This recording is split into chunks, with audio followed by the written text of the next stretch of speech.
What will you do if your ex messaged you years after they were gone? It had been 5 years since Kadiatu died. 5 years since I stood by her grave, reading the name etched in cold stone, trying to accept the fact that she was gone forever. We had history, messy, complicated, unfinished. We broke up months before her accident, and when she passed, I thought that was the end of our story. Until tonight. I was laying in bed scrolling through my phone when a notification popped up, a message from her, Kadiatu.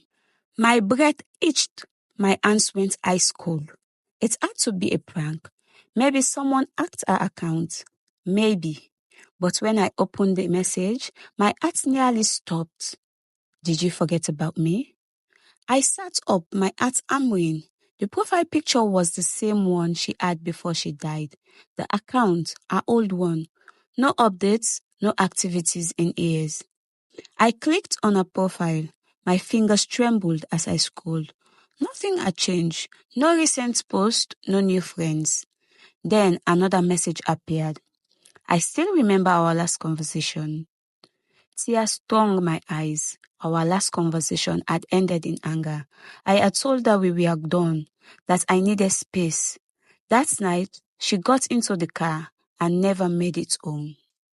I never got to say sorry. And now, 5 years later, she was messaging me. I typed quickly, "Who is this? This isn't funny."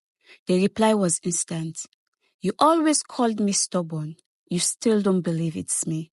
My stomach twisted. That was our thing. She used to joke that even if she was a ghost, I wouldn't believe it. I stared at the screen. Was I losing my mind?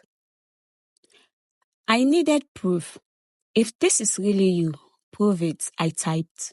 "Tell me something only Kadiatu will know." Then she replied, "Remember the red notebook under your bed?" My breath caught. No one knew about that. Not my friends, not my family, only her. With shaky hands, I crawled under my bed, heart pounding. I hadn't touched that notebook in years, but there it was, covered in dust. I flipped it open. The last thing I ever wrote inside, a love letter to Kadiatu.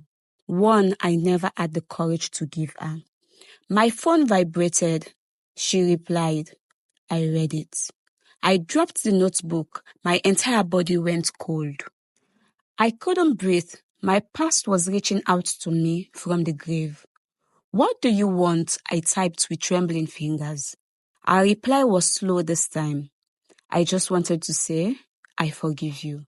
Tears welled in my eyes. I had spent years carrying the guilt of our last fight, blaming myself for her death. "It wasn't your fault," she wrote. "You need to let go now. Move on. Be happy." My vision blur. Was this real? A dream? My own grief playing tricks on me? I typed back, "Goodbye, Kadi." The message was marked as read, but no reply came. The next morning, I checked her profile again. It was gone, deleted, like it had never existed.